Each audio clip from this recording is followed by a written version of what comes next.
नमस्कार, जय हिंद साथियों। क्या 24 घंटे के अंदर देश में कोई बड़ा एक्शन हो सकता है? इन आतंकवादी संगठनों के खिलाफ क्या मोदी सरकार बड़ा कदम उठा सकती है? इसके बारे में हम आपको पूरा डिटेल में बताएंगे साथियों।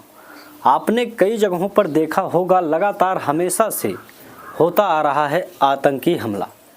देश में कई बार आतंकी हमला हुआ, लेकिन उसमें किसी व्यक्ति की धर्म व जात पूछकर हत्या नहीं की जाती थी।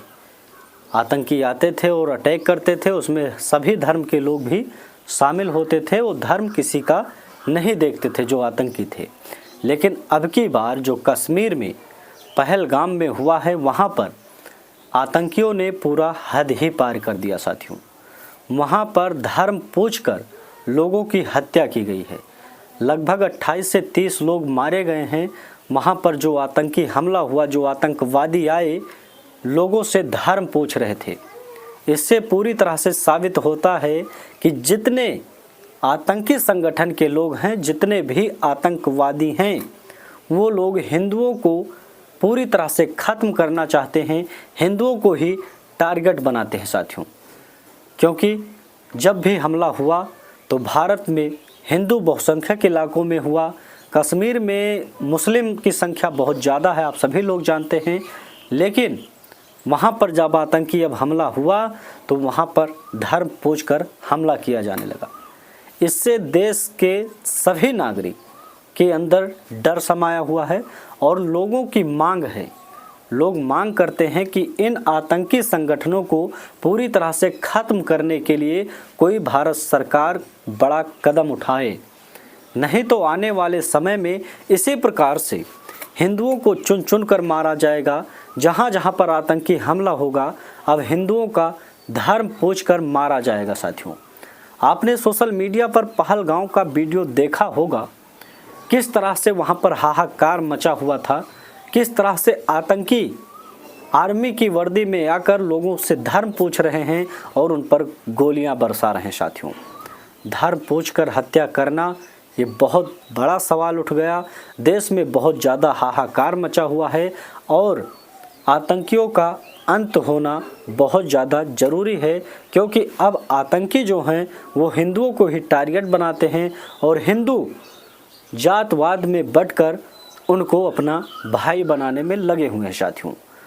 देश के कुछ ऐसे गद्दार हैं जो आतंकवादी पालते हैं और आने वाले समय में इनकी संख्याएं जब अधिक हो जाएगी तो कोई इनको रोक भी नहीं पाएगा। और जगह जगह पर जब इस प्रकार से आतंकवादी हमला होगा अपने देश में, इस तरह से लोगों का धर्म पूछकर उन्हें गोली मारी जाएगी, तो ये कब तक सहन करेगी भारत सरकार? साथियों, मोदी जी के भाषण से व उनके बयान से लग रहा है कि आतंकियों का अंत होना तय है साथियों। आपने मोदी जी का एक बयान व भाषण सुना होगा, सोशल मीडिया पर इस समय बहुत ज़्यादा वायरल भी हो रहा है। उन्होंने बताया है जो भी आतंकी हैं हमेशा भारत पर हमला करते हैं, यहाँ के नागरिक को व संपत्ति को नुकसान पहुँचाते हैं, उनके खिलाफ बहुत बड़ा एक्शन होगा और उन्हें मिट्टी में मिला दिया जाएगा। जितने भी आतंकी संगठन हैं उनका अंत कर दिया जाएगा। इस बयान को, भाषण को सुनकर पाकिस्तानी लोग थर्रा उठे हैं साथियों। वहाँ पर जो पनप रहे हैं आतंकी, जिन्हें ट्रेनिंग दी जाती है भारत के खिलाफ, उनके अंदर दुर्व्यवहार पैदा किया जा रहा है, दुर्भाव पैदा किया जा रहा है, उन लोगों के अंदर बहुत ज़्यादा बौखलाहट देखने को मिल रही है साथियों। और देश में, भारत देश में भी कुछ भारत देश के खिलाफ बने हुए आतंकी बैठे हुए हैं, उनके ऊपर भी एक्शन हो रहा है साथियों। कश्मीर में कई लोगों का मकान गिराया गया, जो लोग आतंकियों से जुड़े हुए हैं।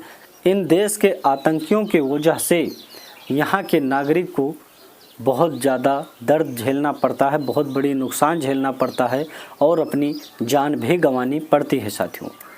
आपने देखा है वीडियो में किस तरह से हाहाकार मचा हुआ है, किस तरह से जो लोग बेगुनाह हैं, टूरिस्ट थे, घूमने टहलने आए थे, उनके ऊपर गोलियों की बौछार की जाती थी साथियों। इन आतंकियों का एक ही मकसद है कि भारत में इनकी संपत्तियों पर, इनके जो भी नागरिक हैं उनको ख़त्म करना है। इन्हीं को टारगेट बनाकर लगातार देश में दंगा हो रहा है, देश में लगातार आतंकी हमला हो रहा है, लेकिन इन आतंकियों पर कोई बड़ा एक्शन आज तक भी नहीं हुआ। भारत सरकार से बार बार यही गुहार लगाई जा रही है। जिन्होंने अपना परिवार गंवाया, वो लोग गुहार कर रहे हैं कि इन आतंकियों के खिलाफ़ कोई बड़ा एक्शन हो, ताकि आने वाले समय में किसी को इतनी बड़ी परेशानी का सामना न करना पड़े, किसी को अपनी जान न गंवाना पड़े। साथियों, आप कमेंट में ज़रूर बताइए, जो पहलगाम में हुआ है उन आतंकियों के खिलाफ़, या जितने भी आतंकी भारत में छिपे हुए हैं, बैठे हुए हैं या पनप रहे हैं, उनके खिलाफ़ किस तरह से कार्यवाही होना चाहिए। साथियों, आप कमेंट में अपनी राय ज़रूर देना। बस इस वीडियो में इतना ही। जय हिंद।